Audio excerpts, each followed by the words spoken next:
So I, 22-year-old female, received a visit from my mom for New Year's. She came with one of my cousins, and we hung out for a couple days, and it was great. The only time things were bad was when she asked if I could loan her about $500, and she promised to cash at me the money back when she got paid next time. I told her no. She tried to argue with me, but I shut her down, and she let it go. A week later, I noticed my credit card was missing. I don't use it very often, usually just for a couple automatic bills. I had logged onto my account online to pay my balance since my check came through that morning, and I saw that my balance was much higher than I had expected. There were 3 charges I expected: my electric bill and my phone bill and some gas, and then several charges that I knew weren't from me. They were for fast food, clothing places, etc. I thought it might be a glitch, so I called my credit card company and checked my wallet for my card. I realized it was missing, and a nice customer service rep helped me with that whole process. But then I started walking through everyone my wallet had been around and every place it had been left since my last physical use of it. I ended up texting my mom because it was stressing me out, and I felt like I needed to talk to one of my parents. But Dad and I aren't on great terms. When I told Mom what happened, she told me not to worry and that it wasn't stolen. She had just borrowed it. To be honest, I did lose my cool once I realized she wasn't joking. She insisted she'd cash at me the money when she gets paid the next day, and that she thought she'd be able to handle it before I even noticed. I told her that's not acceptable, and to cut up my card, I deactivated it anyway. She got upset and told me to stop throwing a fit and that she can't believe I'm being such a brat about helping her. Things escalated from there, and I did call her some names before telling her to not contact, come around me, and hanging up.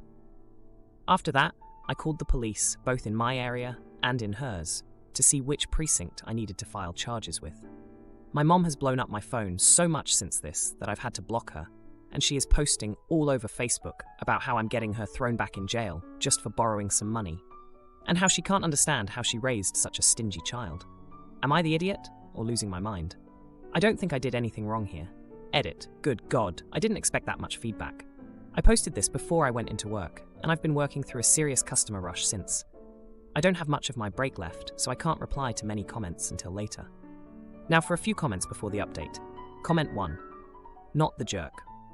Also, many banks/credit card companies want a copy of the police report to refund your money. By not following through with the police, some places will believe you gave Mom permission to use the card and are attempting to scam businesses. Comment 2. Not the jerk. Don't let her guilt trip you. I got the feeling there is a long history of similar behavior in your past, and you have plenty of reasons for doing this, not just one incident. You do not need this toxicity in your life.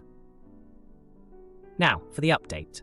Hey everyone, thanks for all the comments on my last post. I didn't expect to be back with an update so soon, but here we are. After I blocked my mom's number, I thought that would be the end of it. But nope, things got even crazier. The next day, my cousin, the one who came with my mom for New Year's, showed up at my door. He looked really uncomfortable and said he needed to talk to me about my mom.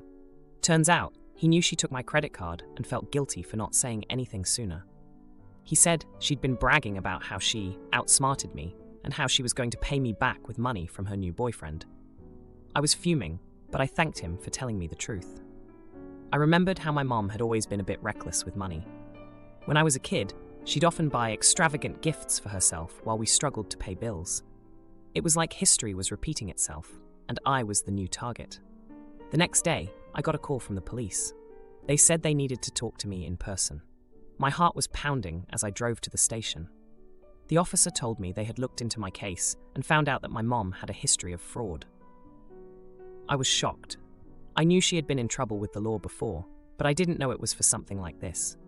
They also told me that the charges on my card were more serious than I thought. She had somehow managed to charge over $2,000 in just a few days. The police said they were going to arrest her, but they needed my statement to proceed. I gave them all the information I had, feeling a mix of anger and sadness. I thought that was the end of it. But when I got home, there was a letter from my mom in the mail. She was begging for forgiveness, saying she was in a bad place and needed help. She wrote about how she had been struggling since she lost her job, and how her new boyfriend had been pressuring her to keep up with his expensive lifestyle. She said she was sorry and that she loved me. I didn't know what to feel. I was angry, but I also remembered the good times with my mom. Like when she would take me to the park and push me on the swings, or when she'd bake cookies with me on the weekends. It was hard to reconcile those memories with what she had done. The next day, I got a notification from my bank. There was a deposit for the full amount that had been charged on my card. I checked my Cash App, and there was a message from my mom's account. She said it was all she could do to make it right, and that she hoped I could forgive her. I was stunned. I didn't know what to make of it. I had just started to process everything when my doorbell rang. It was my mom, in tears, with a police officer. She had turned herself in. She said she couldn't live with what she had done to me, and that she wanted to face the consequences. We had a long, emotional conversation. She apologized over and over, and I could see the regret in her eyes. I told her I needed time to think about our relationship, but I was glad she was taking responsibility for her actions. As the officer took her away, I closed the door and sat down, trying to process everything. My phone buzzed with a new message. It was from my dad, who I hadn't spoken to in months. He said he had heard about what happened, and that he was there for me if I needed anything. I was surprised. Our relationship had been strained ever since he and my mom divorced. I decided to call him back. We talked for a long time, and he told me about his life since the divorce. He had remarried and had another child, a half-sibling, I didn't even know about. He said he wanted to make things right with me and be a part of my life again. Just when I thought things couldn't get more complicated, my dad dropped a bombshell. He said the reason he left my mom was that he had discovered she had a secret bank account with a lot of money in it.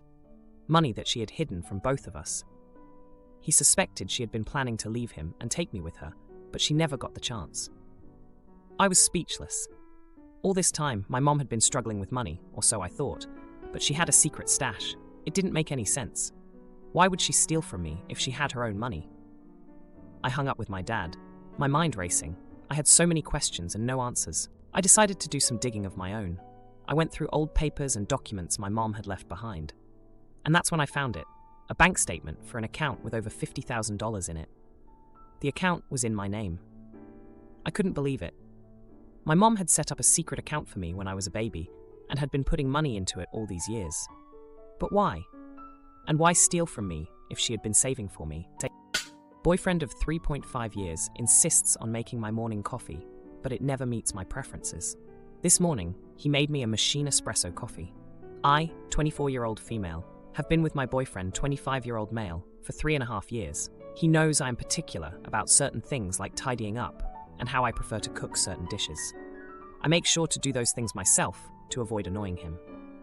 Now, my morning coffee is very specific. I like 2 teaspoons of instant coffee, 2 teaspoons of hazelnut syrup, filled halfway with boiling water, and the rest filled with oat milk. I also have a specific mug for my morning coffee. I understand that I may sound annoying, but I am aware of it, so I always make it myself and never expect anyone else to make it exactly like that. When my colleagues make me coffee, I accept whatever they make and thank them. For 3.5 years, my boyfriend has witnessed me making my morning coffee this way. However, he has become tired of me refusing his offer to make coffee for me. I have shown him several times how I like it, but every time he makes it, it's not the right amount of coffee or hazelnut syrup. The cup he uses is not always the right one, but I can overlook that. I don't want to be annoying, but the coffee just doesn't taste the way I want it to. It's like my body isn't satisfied, and I keep craving my coffee until I get it. However, I don't want to have 2 coffees in the morning. I have told my boyfriend that I appreciate his gesture, but I prefer to make my own coffee in the morning. This morning, he got annoyed when he asked if I wanted coffee in bed, and I declined, saying I'll make it myself. He said, "I know you're going to get up and make one, just trust me." So, I trusted him, and he made me a machine espresso coffee with a bit of syrup and some milk. I thanked him, but I don't want to drink machine espresso in the morning. I have never consumed machine coffee in front of him because I don't like it. I always buy capsules for him because I remember how he likes his coffee. He got really angry at me and called me a jerk for not appreciating his efforts. I strongly disagree. It's been 3.5 years, and I have shown him at least 10 times how I like my coffee. At this point, I feel like he's trying to prove that I'll enjoy any coffee, but I genuinely can taste the difference. I don't understand why he won't simply make me the coffee I like if he's so determined to make me coffee. Once again, I never asked him to do this for me. I don't feel any gratitude for the gesture either. But am I being a spoiled jerk? Now, for a few comments before the update. Comment 1. During my 29-year marriage, my ex never made my coffee correctly. Our son, numerous co-workers, staff, friends and family could make me a cup. I just wanted a splash of half and half. It's incredibly easy, and he chooses not to make it correctly. Tiny things like this show his true nature. He feels he's right when it comes to your morning ritual. I bet if you pondered this question, you will find other times he doesn't listen to you. My question to you is, why are you feeling guilty over his lack of respect towards you? Not the idiot. Comment 2. Not the idiot. I love my coffee, and I like it good quality. Hate the instant stuff, because it has no flavor. But I'm not going to force someone to drink coffee that they don't like. You've shown him multiple times. He can't get it right. So no biggie. This may be stepping into relationship advice, but maybe suggest other ways he can do little things that you'll appreciate. Now, for the update. Hey everyone, a lot has happened since my last post about the coffee situation with my boyfriend. I thought it was just a small thing, but boy, was I wrong. So, after the last incident, things cooled down for a bit. My boyfriend seemed to understand my point of view, and I thought we had reached a silent agreement that I would make my own coffee. But then, out of nowhere, he brought home this fancy new coffee machine, claiming it would solve all our problems. He was so excited, like a kid with a new toy, and I didn't have the heart to tell him that it wasn't the machine that was the issue. He spent hours reading the manual, experimenting with different settings, and he finally presented me with a cup of coffee that he was sure I'd love. I took a sip, and it was okay. Not my usual, but I could tell he had tried. I thanked him, but I guess my face gave away my true feelings. He saw right through me, and the argument that followed was way worse than the first. He accused me of being unappreciative and impossible to please. I tried to explain that it's not about the coffee. It's about how I start my day with something familiar and comforting. It's a routine that I've had for years, and it's important to me. But here's where things got really heated. My boyfriend's sister, who knows about my coffee preference, decided to chime in. She told him that I was just being picky and that he should dump me and find someone who isn't so high maintenance. I was shocked. I've always been nice to her, and I couldn't believe she'd say something like that. My boyfriend didn't defend me. Instead, he just stayed silent, which hurt even more. I felt so alone in that moment, like it was me against the world. I retreated to our bedroom, feeling a mix of anger and sadness. The next day, I woke up early and made my coffee just the way I like it. I sat there, sipping it slowly, trying to calm the storm inside me. My boyfriend walked in, and I braced myself for another argument. But instead, he apologized. He said he didn't realize how much it meant to me, and that he'd stopped trying to change my morning routine. I wanted to believe him, but there was still tension in the air. We were both walking on eggshells, trying to avoid any topic that might lead to another fight. It was exhausting. Then, a few days later, I came home from work to find him in the kitchen, making his own coffee with the new machine. He looked up and offered to make me one, and I hesitated. I didn't want to go through another round of arguments, but I also didn't want to reject his offer again. So I said yes. And you know what? He made it exactly how I like it. It was perfect. I was so surprised and touched that I hugged him. It felt like we were finally getting past this silly coffee drama. But then, as we sat down to enjoy our coffee together, his phone buzzed.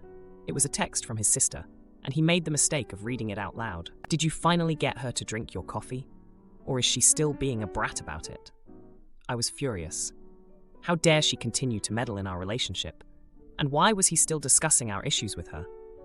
I confronted him about it, and he said he was just venting to his sister and didn't mean for me to hear that. We had a huge fight, and I told him that if he couldn't keep our private matters between us, then maybe we needed to rethink our relationship. He was stunned. He didn't think I would take it so seriously.